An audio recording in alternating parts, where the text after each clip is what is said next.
I've personally helped well over 1,000 people start and grow their own online business. And something interesting I've noticed is that every single person who had long-term success shared these 4 practical habits. It reminds me of something that New York Times bestselling author John Maxwell discovered during his lifelong study of leadership. He famously said, "I can predict the outcome of your long-term success if you show me your daily habits." So let's talk about these habits that can ultimately make or break your dream business. Starting with habit number 1, which is all about what you do when faced with a problem. The difference boils down to how you automatically respond to that problem. Because you've got 2 options. Option number 1, you can assume that the problem is solvable. Or option number 2, you can sink into fatalistic doubt that the odds are stacked against you. Every single person who I've seen be able to successfully make that transition from employee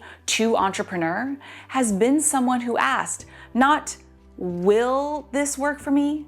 But how can I make this work for me? Ultimately, this means that you approach problems logically, not emotionally, with an emphasis on not giving up. Because the reality you want to remember is everything you're trying to do has already been done. In fact, there have already been tons of different solutions used to solve the problem that you're facing, which is great news. It's kind of a relief too, because it means that all you have to do is identify the solution that will work best for you. I will never forget the first time I personally saw this in action, when a private client of mine went through 10 sales calls in a row, and all of them ended in either no or maybe later. But instead of taking that as a depressing sign that this must mean I am not cut out for this, or I am such a failure, every time she came back to me with a new question, like,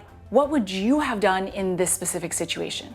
Or, I know I messed up here, how could I have done this better? This attitude is what sets apart those who are able to successfully go from employee to entrepreneur. Your default mode is problem-solving mode, even when it gets hard or you just don't feel like doing it. And I know, we've all heard that this ability to just do it distinguishes those who are ultimately able to succeed from those who don't. So thanks, Nike. But it wasn't until I read this quote by Stephen King that I felt like I truly understood how to apply it. Because believe it or not, back when I was in a busy 9-to-5 and trying to build my first online business on the side, being consistent was such a struggle. A lot of the time, I just would not feel inspired or motivated to do anything. If this has happened to you too, it makes a lot of sense when you hear Stephen King's advice. Amateurs sit and wait for inspiration.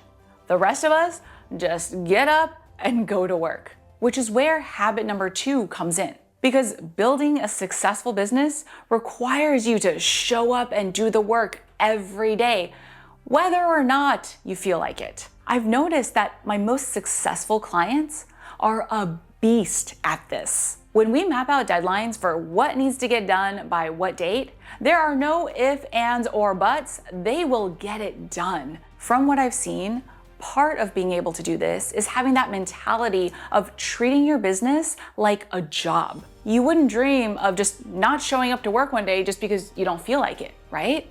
Well, guess what? You can apply that same mindset to showing up for your own business. But another big part of being able to show up consistently is learning to take inspiration instead of waiting for it. For example, with your content creation, rather than waiting for an idea of something to talk about, you can flip it and instead learn to take anything and everything in your life and turn it into content. Let me give you an example. A while back, I got super into this new baking project, and I got so excited about it that I shared a snapshot of it on my Instagram stories, which also served as a fun, personal behind the scenes. Then I also used that as the inspiration for an email where I shared why I got so into this baking project, plus how it turned out, and tied it into testing new strategies for your business. And now I'm sharing it with you. It was such a small moment in my life that I could have easily overlooked. But the truth is, our lives are mostly made up of these small moments. So I learned how to turn them into content, just as you can too. So high five to not having to wait for inspiration. But this applies to all parts of your business too, not just content. For example, let's say you are tired after a full day at your job, but you still need to follow up with 2 potential clients. Well, you do it.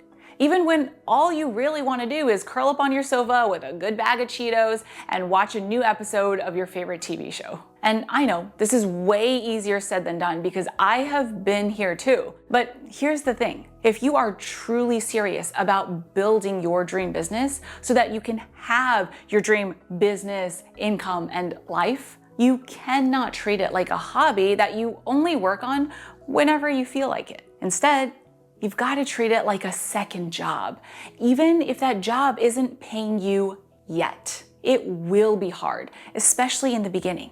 But if you set intentional times to work on your business and stick to them, it will also get easier. And you can do this, especially if you learn from a common mistake I see happen to a lot of new business owners, which might be happening to you right now too, without you even realizing it. For example, think about the last time you told yourself that you were going to do something really important in your business. Let's say you had a really good idea for a new piece of content.